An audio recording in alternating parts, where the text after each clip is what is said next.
Mistress of the Art of Death by Ariana Franklin. Read by Diana Bishop. Prologue. Here they come. From down the road we can hear harness jingling and see dust rising into the warm spring sky. Pilgrims returning after Easter in Canterbury. Tokens of the martyred St. Thomas are pinned to cloaks and hats. The Canterbury monks must be raking it in. The pilgrims offer a pleasant interruption in the traffic of carts, whose drivers and oxen are surly with fatigue from ploughing and sowing. These people are well-fed, noisy, exultant with the grace their journey has gained them. But one of them, as exuberant as the rest, is a murderer of children. God's grace will not extend to a child killer. The woman at the front of the procession, big woman, big roan mare, has a silver token pinned to her wimple. We know her. She's prioress of St. Radigan's nunnery in Cambridge. She's talking, loudly. Her accompanying nun, on a docile palfrey, is silent and has only been able to afford Thomas Becket in pewter. The tall knight riding between them on a well-controlled charger, he wears a tabard over his mail with a cross showing that he's been on crusade, and, like the prioress, he's laid out on silver, makes sotto voce commentaries on the prioress's pronouncements. The prioress doesn't hear them, but they cause the young nun to smile, nervously. Behind this group is a flat cart drawn by mules. The cart carries a single object, rectangular, somewhat small for the space it occupies. The knight and his squire seem to be guarding it. It's covered by a cloth with armorial bearings. The jiggling of the cart is dislodging the cloth, revealing a corner of carved gold.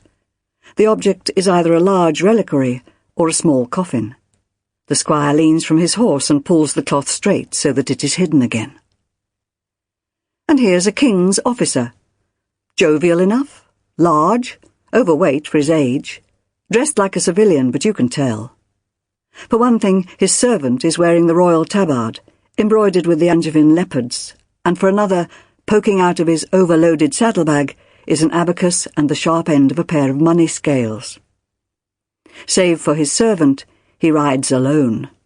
Nobody likes a tax collector. Now then, here's a prior. We know him, too, from the violet rochet he wears, as do all canons of St. Augustine. Important. Prior Geoffrey of St. Augustine's Barnwell, the monastery that looks across the great bend of the River Cam at St. Radigan's and dwarfs it.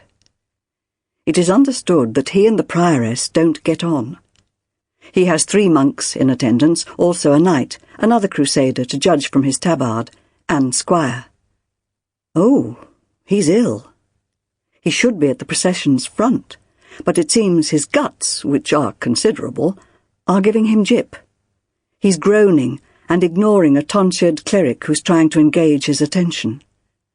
Poor man, there's no help for him on this stretch, not even an inn, until he reaches his own infirmary in the priory grounds. A beef-faced merchant and his wife, both showing concern for the prior and giving advice to his monks. A minstrel singing to a lute. Behind him there's a huntsman with spears and dogs, hounds coloured like the English weather. Here come the pack mules and the other servants. Usual riff-raff. Ah, now. At the extreme end of the procession, more riff-raffish than the rest. A covered cart with coloured cabalistic signs on its canvas. 2 men on the driving bench, one big, one small, both dark-skinned. The larger with a Moor's headdress wound round his head and cheeks. Quack medicine peddlers, probably. And, sitting on the tailboard, beskirted legs dangling like a peasant's, a woman. She's looking about her with a furious interest. Her eyes regard a tree, a patch of grass, with interrogation. What's your name? What are you good for? If not, why not? Like a magister in court. Or an idiot. On the wide verge between us and all these people, even on the Great North Road, even in this year of 1171, Sample complete. Ready to continue?